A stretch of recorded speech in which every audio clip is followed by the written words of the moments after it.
Hello everyone. LT grade का जो pattern है, एग्जाम पैटर्न, वो मैंने टेलीग्राम पे सेंड कर दिया। आप लोग देख सकते हैं। दो पेपर होने हैं, एक होगा प्रीलिम्स और दूसरा होगा मेंस। प्रीलिम्स में एमसीक्यूज होंगे और मेंस में रिटन एग्जाम होगा। तो प्रीलिम्स की पहले बात करते हैं। प्रीलिम्स में टोटल 150 क्वेश्चन आएंगे। 30 क्वेश्चन जीएस के होंगे और 120 क्वेश्चन आपके सब्जेक्ट से होंगे। जैसे अगर मेरा सब्जेक्ट हिंदी है तो 120 एमसीक्यूज जो हैं वो हिंदी से होंगे और 30 क्वेश्चन जो है वो जीएस से होंगे। 1/3 यानी 3 क्वेश्चन गलत होने पे एक सही वाला आपका कट जाएगा नंबर।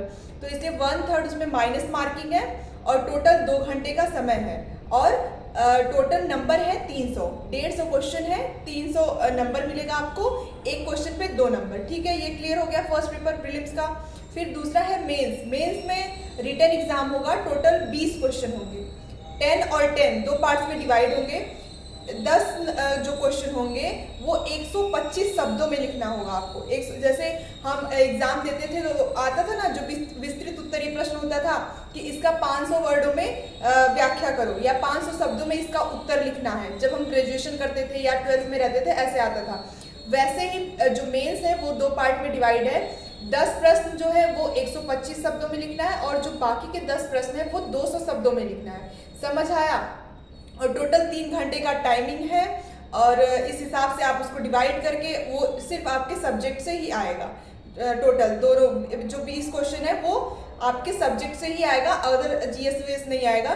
तो ऐसे अगर फर्स्ट जो प्रीलिम्स है उसके मार्क्स ऐड नहीं होंगे, वो सिर्फ क्वालिफाइड नेचर का है। तो इसलिए बस क्वालिफाई करना, उसमें बहुत ज़्यादा सिद्धता नहीं हासिल करनी है। तो बस उसको क्वालिफाई करके ज़्यादा मेन फोकस आपका मेंस में होना चाहिए।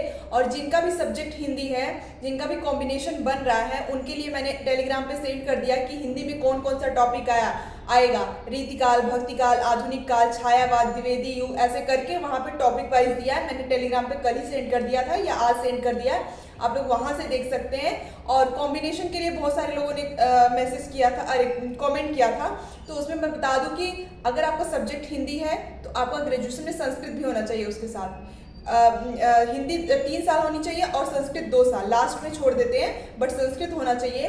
और 12th में भी हिंदी के साथ संस्कृत होना चाहिए। इस वजह से बहुत सारे लोगों का कॉम्बिनेशन नहीं बन रहा है, यहाँ तक कि मेरा भी नहीं बन रहा है। तो जिनका भी कॉम्बिनेशन बन रहा है उनके लिए बहुत अच्छा मौका है, क्योंकि जो अच्छे बच्चे रहे होंगे ना, उनका 12th में इंग्लिश रहा होगा, संस्कृत नहीं रहा होगा। इसलिए जो लोगों का भी कॉम्बिनेशन बन रहा है वो अच्छे से प्रिपरेशन करें। बहुत अच्छा मौका है, बहुत अच्छी सीट भी है और अच्छा पेमेंट भी है, अच्छी सैलरी है और अच्छी जगह पे होगा और अच्छी ग्रेड पे की।